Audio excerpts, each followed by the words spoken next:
Protest protest protest, जिधर देखो सिर्फ प्रोटेस्ट, मोदी सरकार के खिलाफ प्रोटेस्ट। और इसीलिए सवाल कि क्या मोदी सरकार के अच्छे दिन खत्म हो गए? क्योंकि चारों तरफ प्रोटेस्ट। सवाल उठ रहे, क्या सरकार जनता की आवाज को इतना अनसुना कर चुकी कि सोशल मीडिया से लेकर सड़क, संसद, प्रधानमंत्री के घर के बाहर, बॉर्डर पर हर जगह प्रोटेस्ट? दिल्ली से लेकर रांची और देहरादून तक प्रोटेस्ट। क्या सरकार इस मुगालते में चली गई कि वो नौजवानों के साथ भी गलत कर रही थी, किसानों के साथ भी, विपक्ष के साथ भी, और सब मिलकर कर रहे प्रोटेस्ट? या फिर पंजाब और यूपी के आने वाले चुनाव ने छात्रों के मुद्दे को उठाकर एक नया खेल खेल दिया?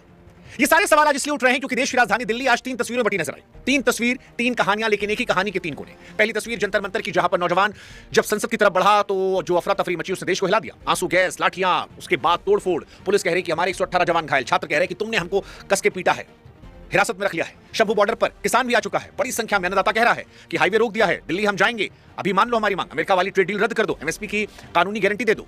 और राहुल गांधी जो अब तक खामोश थे, जो जंतर मंतर नहीं पहुंचे थे, वो सीधे प्रधानमंत्री घर के बाहर बैठ गए, कह रहे कि नहीं, अब मंत्री का इस्तीफा नहीं चाहिए, सीधे प्रधानमंत्री का इस्तीफा चाहिए।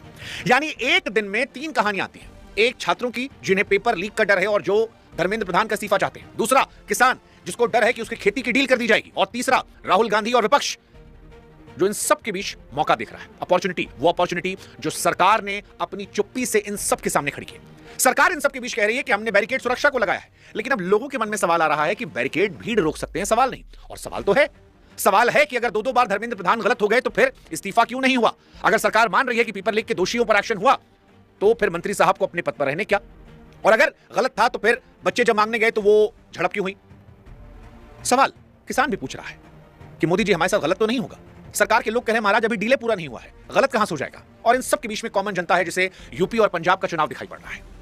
यूपी और पंजाब, यूपी जहां बड़ी संख्या में छात्र आते हैं, पंजाब जहां पर किसानों की बड़ी ताकत है। और यही सवाल है कि अब जो कुछ हो रहा है ये सरकार की गलतियों का नतीजा है या सरकार की बेरुखी के बीच में विपक्ष को मिल गया एक बहुत बड़ा मौका?